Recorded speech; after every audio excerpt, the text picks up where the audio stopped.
की सेवा है वही सेवा करते थे। अत्यंत दैन्य और अत्यंत गरीब, सीधे पूरे शरीर में ठीक से पहनने के लिए वस्त्र भी नहीं थे, खाने के लिए कोई ऐसी व्यवस्था नहीं थी। अगर आज वो सेवा ना करें जो उनके कुल की है तो दूसरे दिन उनके यहाँ रसोई नहीं जलेगी। ऐसी कोई अन्न की भी व्यवस्था नहीं थी। रोज का रोज कमाना और अपने परिवार का भरण पोषण करना, आए हुए अतिथि की सेवा करना, और सत्संग से बड़ा प्यार था उनको।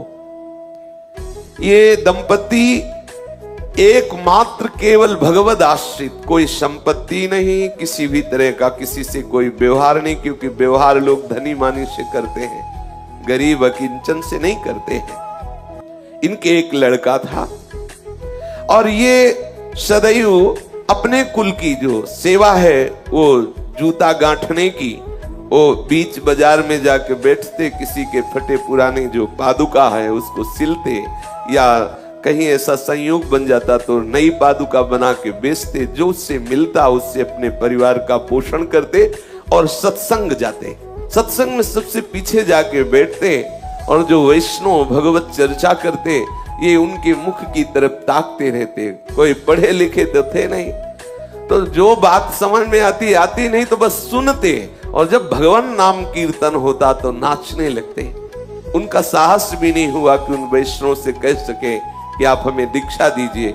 बस सत्संग में जो नाम कीर्तन होता उसी नाम को उन्हें पकड़ लिया। बस मन में बार बार कृष्ण गोविंद ऐसा बोलते। पद नाम से, शास्त्र स्वाध्याय नाम से बस इतने, हरि मैं जैसो तैसो तेरो। और सत्संग में नियमित जाके बैठना, कुछ समझ में आए या ना आए, जब नाम कीर्तन होता तो बड़ा आनंद मिलता।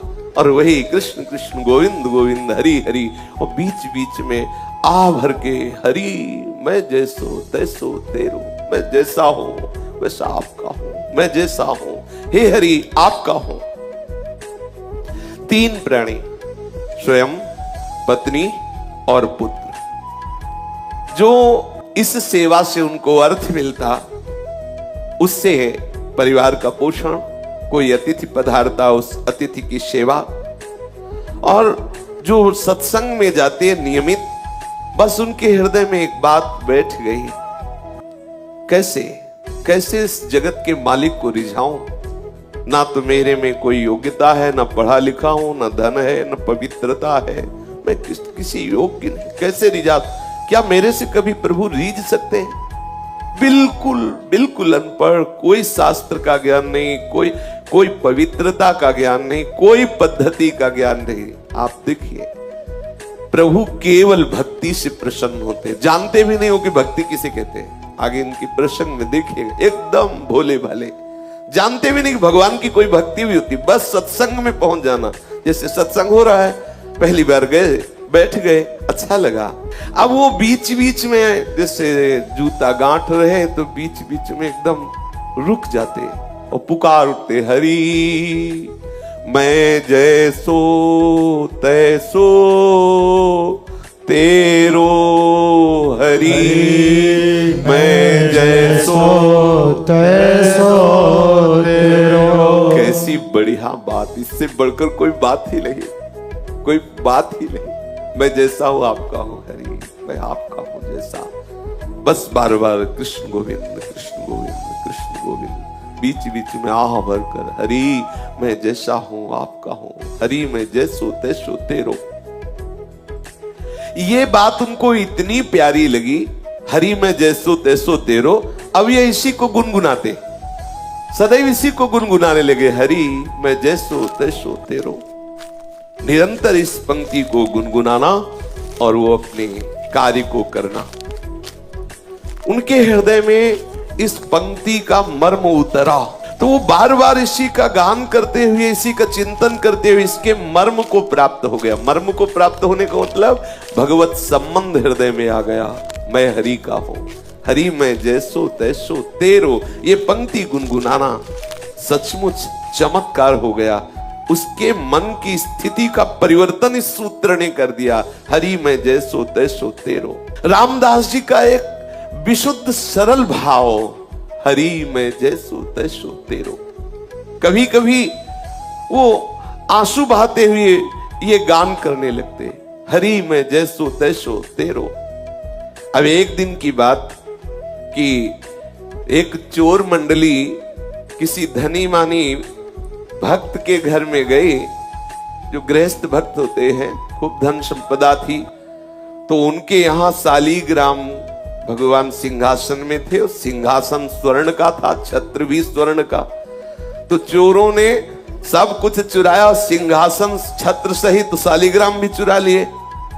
तो सिंहासन और छत्र तो बेचने के काम में आ गया, शालिग्राम भगवान उनके किस काम के।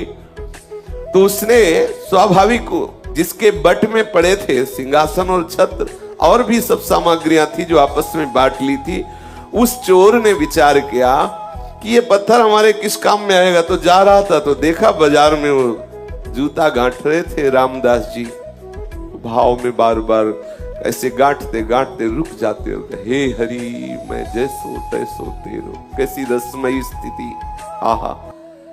अब वो चोर विचार किया कि वो जैसे जूता गांठने में कुछ ज्यादा हो जाए धागा या चमड़ा, तो उसे काटने के लिए उनके पास जो औजार होते हैं उनको पत्थर से घसते हैं। तो उसने विचार किया कि पत्थर ये मेरे काम में तो आने वाला नहीं, क्योंकि उसके अंदर कोई भाव ही नहीं था कि भगवान है।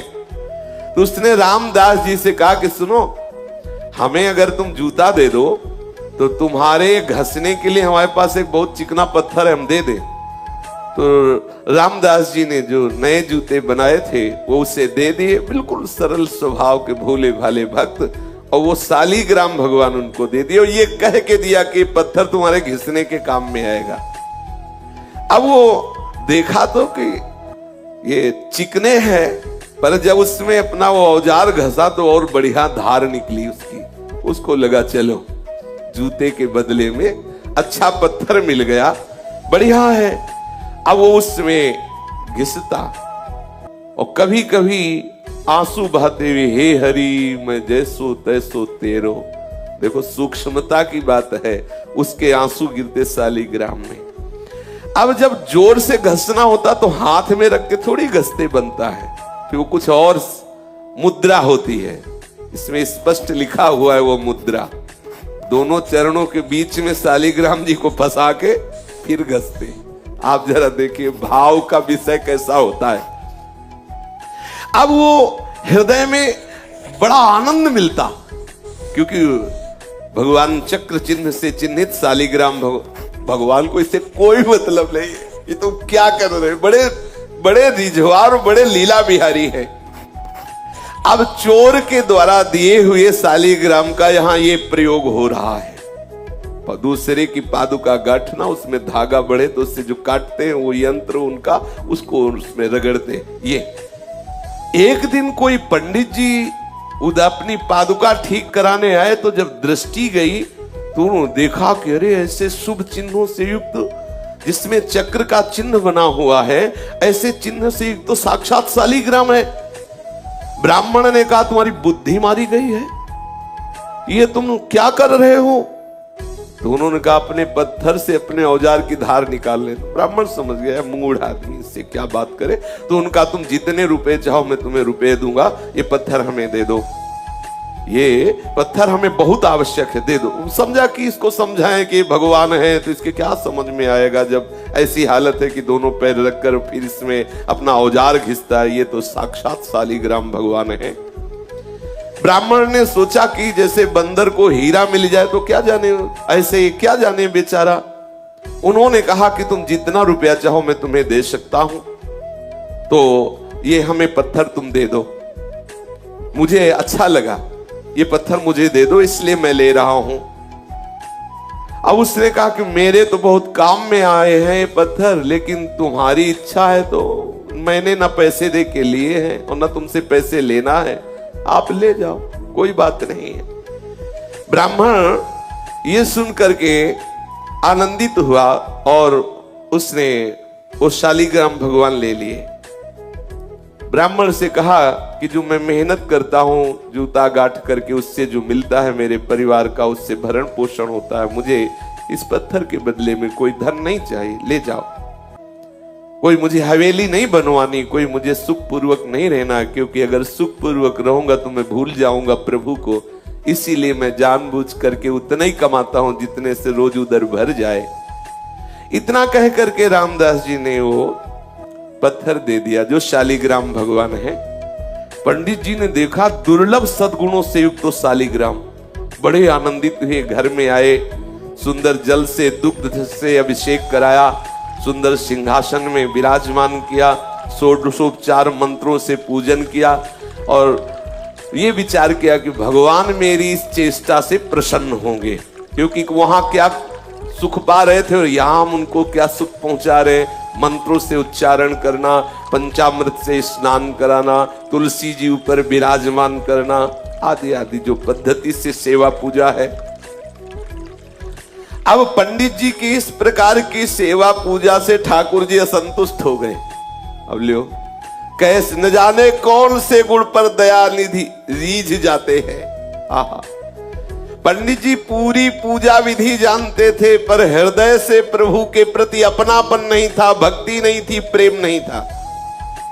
और ये अब आप समझ लो किस कोटि के भक्त है, कुछ ज्ञान ही नहीं है, परंतु इनके हृदय में है कि मैं प्रभु का हूं, प्रभु मेरे हैं। कभी कभी आंसू बहाते तो वो आंसू जो शालिग्राम भगवान के ऊपर गिरते, उससे बड़ा पंडित जी का पंचामृत नहीं।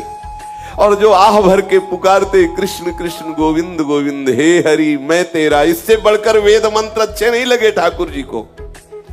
ठाकुर जी ने स्वप्न में एक वैष्णव का रूप धारण किया और उन ब्राह्मण से कहा कि तुम सीधे हमको उन रामदास के पास पहुंचा दो।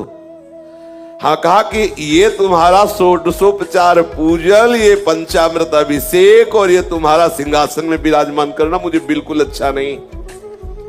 मुझे उसकी सूखी रोटी और आह भरी पुकार ने खरीद लिया है, मुझे वहीं पहुंचाओ।